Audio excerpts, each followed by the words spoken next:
রেলগাড়ির কামরায় হঠাৎ দেখা, ভাবিনি সম্ভব হবে কোনোদিন। আগে ওকে বারবার দেখেছি লাল রঙের শাড়িতে, ডালিম ফুলের মতো রাঙা। আজ পরেছে কালো রেশমের কাপড়, আঁচল তুলেছে মাথায়। দোলন চাপার মতন চিকন গোল মুখখানি ঘিরে মনে হলো কালো রঙে একটা গভীর দূরত্ব ঘনিয়ে নিয়েছে নিজের চারদিকে, যে দূরত্ব সর্ষে ক্ষেতের শেষ সীমানায়, শাল বনের নীলাঞ্জনে। থমকে গেল আমার সমস্ত মনটা। চেনা লোককে দেখলাম অচেনার গাম্ভীর্যে। হঠাৎ খবরের কাগজ ফেলে দিয়ে আমাকে করলো নমস্কার। সমাজ বিধির পথ গেল খুলে, আলাপ করলাম শুরু।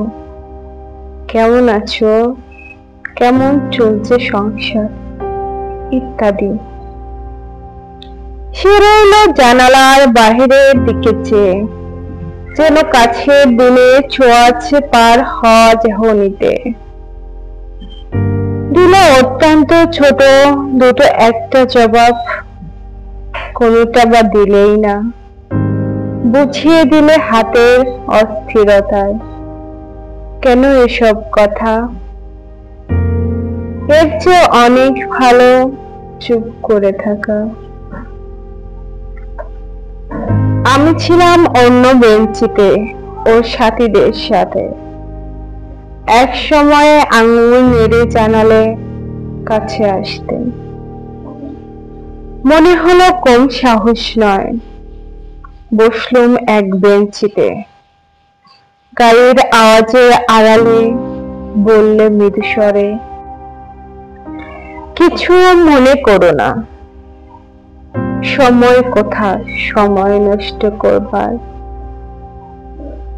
আমাকে নামতে হবে পরের স্টেশনে। দূরে যাবে তুমি, দেখা হবে না আর কোনোদিনই।